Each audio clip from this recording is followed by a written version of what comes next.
Hola, hoy vamos a hablar sobre las sensopercepciones, específicamente de la audición y el equilibrio, que comprende el sistema auditivo y el sistema vestibular. La audición es uno de los sentidos más importantes ya que nos permite la comunicación verbal. Nos permite comprender e interactuar con los diferentes sonidos que nos rodean. Dentro de la percepción del sonido encontramos el tono, la frecuencia, la intensidad, el timbre y el volumen. El oído. El oído está constituido por tres compartimientos anatómicos y funcionales, netamente diferenciables. Tenemos así el oído externo, el oído medio y el oído interno. En este último se localizan los órganos de la audición y el equilibrio. El oído externo se integra con el pabellón auricular, el conducto auditivo externo y la membrana timpánica. El pabellón auricular regula el sonido y lo canaliza hacia el interior del conducto auditivo y ofrece protección física al resto del oído. El conducto auditivo externo permite el paso de la información en forma de vibración. En él se forma resumen de que brinda protección ante agentes u objetos extraños al oído medio. Y por último, la membrana timpánica, es decir, el tímpano, que delimita al oído externo con el oído medio.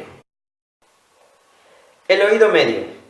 En el oído medio se encuentra la caja del tímpano, que contiene a tres huesecillos: el martillo, que está unido a la membrana timpánica, el estribo, que se ajusta a la ventana oval, y el yunque, que se encuentra en el medio. El martillo se conecta con el tímpano y transmite vibraciones por medio del yunque y del estribo, hasta la cóclea o caracol. Dentro del oído medio también encontramos la trompa de Eustaquio, que es la encargada de equilibrar las presiones, y por último la ventana oval, que sirve de límite entre el oído medio y el oído interno. El oído interno. En el oído interno hay una estructura en forma de caracol llamado cóclea. Contiene dos sistemas de conductos o cavidades: el laberinto óseo y el laberinto membranoso. Ambos sistemas contienen líquido, perilinfa en el laberinto óseo y endolinfa en el membranoso. La perilinfa es la encargada de transmitir las ondas sonoras como el sonido de unas campanillas hasta el hipotrema, y la endolinfa, que es el responsable de transmitir la onda sonora hacia el órgano de Corti. La espiral coclear está constituida por 2 vueltas y media y posee 3 túneles superpuestos. Tenemos el túnel central, el túnel superior y el túnel inferior. Dentro del túnel central encontramos a la rampa media, que termina cerca del vértice superior de la espiral coclear.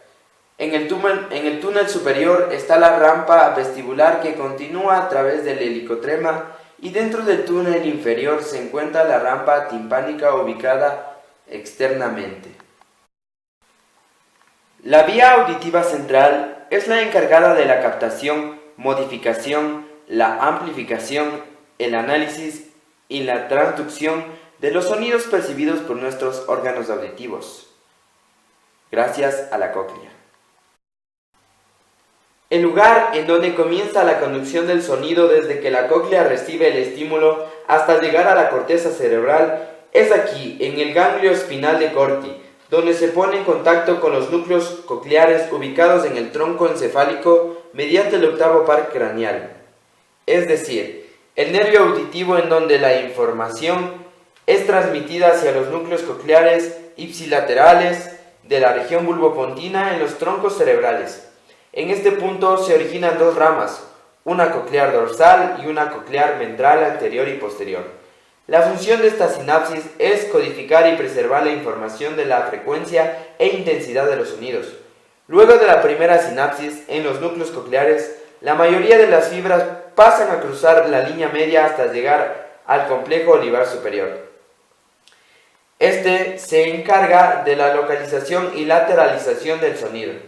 Posteriormente, las fibras provenientes del complejo olivar superior ascienden de manera paralela formando parte del lemnisco lateral. Este participa en el análisis de la duración de un sonido complejo, por ejemplo el lenguaje. Además, las fibras siguen ascendiendo hasta llegar a los colículos inferiores ubicados en el techo del mesencéfalo, y es aquí donde se produce el mapeo auditivo, es decir, la especialidad referida a la ubicación de la fuente sonora. La información auditiva sigue su recorrido hasta el tálamo, en donde existe la discriminación auditiva o fonémica, es decir, el procesamiento no verbal del estímulo sonoro. Finalmente, las fibras auditivas se dirigen a la corteza auditiva ubicada en el lóbulo temporal. La corteza auditiva reconoce los patrones auditivos en aspectos temporales de la audición y desempeño auditivo con señales degradadas. Específicamente, la corteza auditiva primaria, localizada en el área 41 de Brodmann, es la encargada de la identificación del sonido, y la secundaria, en el área 42 de Brodmann, participa en la localización del sonido, la corriente dorsal y el análisis de sonidos complejos en la corriente ventral. Existen diferentes agnosias auditivas. Entre ellas podemos encontrar la hiperacusia, que es la percepción intensa anormal del sonido. La hipoacusia es la disminución de la audición. La paliacusia es la perseveración auditiva, es decir, la continuación o recurrencia patológicas de una sensación auditiva después de terminar el estímulo. Y la amusia, que es la incapacidad de reconocer sonidos que pueden ser verbales o musicales. El sistema vestibular. El sistema vestibular es aquel sistema encargado del equilibrio. El equilibrio es el estado por el cual el cuerpo conserva la postura estable, contrarrestando la acción de la gravedad. Los tres sistemas. Tres sistemas cooperan en el mantenimiento del equilibrio: el sistema del oído interno o sistema vestibular, el sistema visual y los propioceptores, que son receptores repartidos por todo el cuerpo y que informan de la posición de las articulaciones, músculos, etc. El sistema vestibular está contenido dentro del oído interno y formado por el vestíbulo y los conductos semicirculares. En el interior del vestíbulo se distinguen dos estructuras: utrículo y sáculo.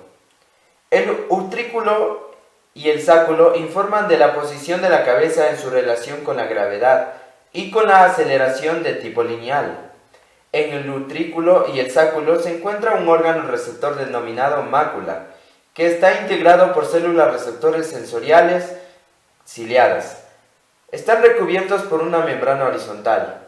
Sobre esta membrana hay una serie de cristales de carbonato cálcico que reciben el nombre de otolitos y que son muy susceptibles a cambios de la gravedad. Los conductos semicirculares son tres: superior, posterior y externa, y están orientadas en los estados del espacio. Presentan una dilatación en su parte inferior denominada ampolla, en el interior de la cual se encuentra un órgano del equilibrio que recibe el nombre de cresta ampular.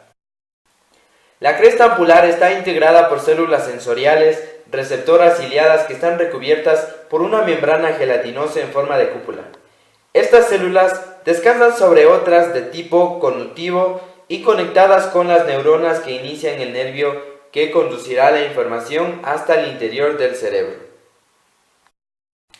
Las vías vestibulares. Las vías vestibulares comprenden las fibras que, partiendo de los conductos semicirculares y del vestíbulo, llegan hasta el tronco del cerebro y aquí se dirigen a la corteza cerebral. Estas vías se inician en las crestas ampulares, en los canales semicirculares y de las máculas del círculo. Las vías vestibulares. Las vías vestibulares comprenden las fibras que, partiendo de los conductos semicirculares y del vestíbulo, llegan hasta el tronco del cerebro y aquí se dirigen a la corteza cerebral. Estas vías se inician en las crestas apulares de los canales semicirculares y de los máculos del ventrículo y el sáculo. Los desórdenes diagnosticados más comúnmente incluyen vértigo posicional, el mal de Meniere, infecciones del oído interno, golpes en la cabeza, hidropes endolinfáticos y sístula perilinfática.